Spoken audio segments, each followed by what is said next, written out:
Naabtan sa news team ang grupo sa mga kalalakinan nga nagtinabangay sa pagpintura o pagtrapo sa pagagamitong amphibian alang sa Fluvial Float Parade sa pista ni Senyor Santo Niño karong Enero 15 sa Barangay Bula. Adunay bagong outboard nga gibutang sa amphibian aron adunay dugang puwersa ug mamahimong mas luwas ang mga mosakay niini. Aduna usay mga life jackets nga ipangsulob ang mga mosakay. Aduna kini kapasidad nga moabot sa sobra 50 katawo. Pila naman ka percent nga andam kuya sa ato ang isa sa Santo Niño? 95% na. 95%. Gano man? Kaya ang kulang anay bulak na lang man. Pag decorate na lang. Sunod si Mana, mahuman na siya. So si Mana, Oh, okay mga na. pwede Asa na ba? ito ba? Sige, kuya. Ha? Pwede na? Pwede na mga 13 magsugol na mi ani og decorate. Mapuno usab kuno og bulak ang taas nga bahin sa amphibian, kundi dito ibutang ang imahe ni Senyor Santo Niño.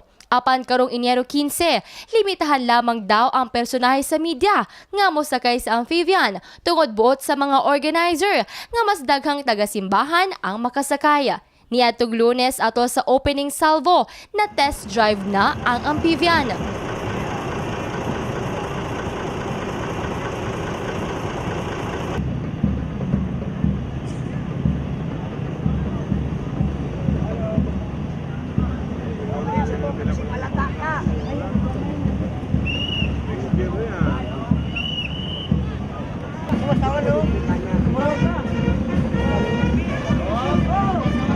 Giban na ba na ang bulungtad og 3 ka oras ang Fluvial Parade nga magsugod sa Barangay Bula hangtod sa Sarangani Bay ug modunggo sa Queen Tuna Park ug pabalik sa simbahan. Laoban usab nga daghang mamaligya og mga souvenir items sama sa t-shirt nga dunay hulagway ni Senyor Santo Niño, rosaryohan, kandila ug uban pa. Samtang gilauman na usab sa mga barangay officials nga dagsaon ang Sinulog Festival sa Barangay Bula nga usa sa pinakadakong kapistahan sa Dakbayan. Jess Saladuna, Brigada News.